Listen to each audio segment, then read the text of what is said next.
其實自己一個更開心，只等你講。其實大家早已嫌大家，卻扮忙，恨又多一點碰撞，然而無聊事幹不敢打攪對方。要是你願意誠實講一趟，彼此都起碼覺得釋放。不要哭，我也忍得了這些年來的委屈，沒法真心愛下去，只好真心真意的結束。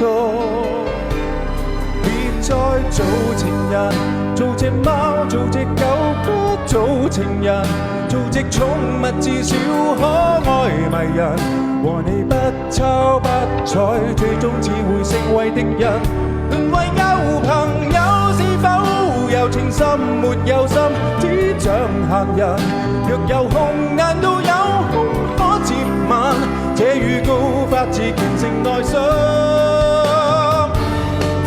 對不起，自動分手錯愕的你，怕會傷感。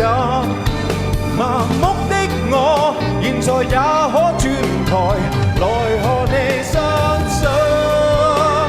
別再做情人，做隻貓，做隻狗，不做情人，做隻寵物至少可愛迷人。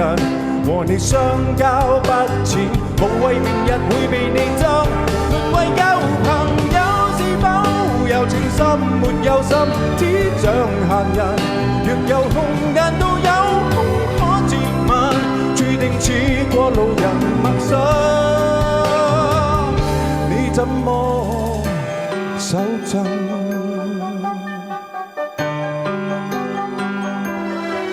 ？Thank you。愛與誠，愛與誠。